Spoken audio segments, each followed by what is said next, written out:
I'm Laura Pasillo, and I am an 8th term baking and pastry arts student in the bachelor's program. I was actually torn between Italy and China. I know those seem like complete opposite ends of the spectrum, but actually I'm 100% Italian. My family, I was raised in Italian cooking, an Italian household. So my parents gave me a little nudge to Italy. The professors who've been to Italy before, Piemontese was my professor in Italian 1 and 2 here, along with my agriculture seminar. And she was a huge help. She gave us do's and don'ts for Italy, and the trip really, I don't know any other school that's going to do it as in-depth in culture. I know of other study abroad programs where you take classes in other countries, but here it just seems like we're going there just to learn about the culture and the food and really immersing yourself there. What I'm looking forward to most, this is gonna sound so cliche, but the food. I really am. I mean, just the pastries there, because I know I grew up with the food, but going to certain regions, in Italy, every region is different and every province is different with their food and their styles. So my mother's side of the family is from Bari in Napoli, and my father is from Piemonte in Napoli as well. So those two cooking styles are pretty similar. So I've gotten a real southern basis style of cooking, but we're actually going to the northern regions for our Italy trip. We're flying into Milan. We're going to Emilia-Romagna, which is a big site for cars, productions. We might go see the Ferrari factory there, which I know some of the boys in the class very happy about. We are going to beaches in Liguria.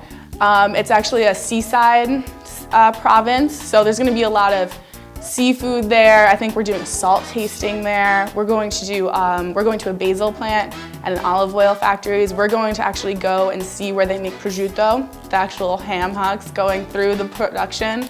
So any vegetarians on the trip may not want to go to that. We're going to see where they make Parmesan cheese, truffle hunting, all those provinces in the north. We're going to jump around them for 3 weeks. We're going during wine harvest season actually in August. So we actually really lucked out with that. I know there's things year-round when all the students go that there's something special to look forward to. Professor Guilfoyle, I came to learn during the trip, was a huge wine nerd and actually chimed in a lot at vineyards, things like that, had little pieces of information if we didn't really understand what someone had said, anything like that. He was chock full of information about wine, and I did not expect that from Professor Guilfoyle. But he loves wine, and he brought such another level to the trip with us. Even our tour guide, Patrizia, she didn't know as much as he did. She translated for us, but he even educated our tour guide.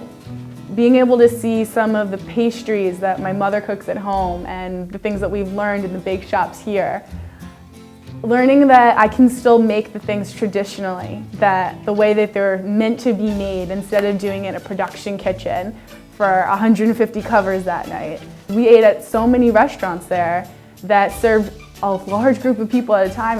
They served our whole class, and they had other reservations there during the time. And they still showed us how they were making everything. We went to a few cooking classes. I made risotto for the first time because I'm a baker, so I've never made risotto. But learning about how they do it and how it's still so ingrained in their tradition, instead of we need to get 200 plates of this out now. We're in the hospitality business. We all work really hard. Work ethic's just part of the culture, I feel like, for everybody who went on the trip with us. And being able to go on this food and wine trip and explaining this to people who aren't part of our industry, no other school would do it like this. And I think as a group, we took away so much more than just a classroom lesson. It was more of the culture and immersing ourselves there.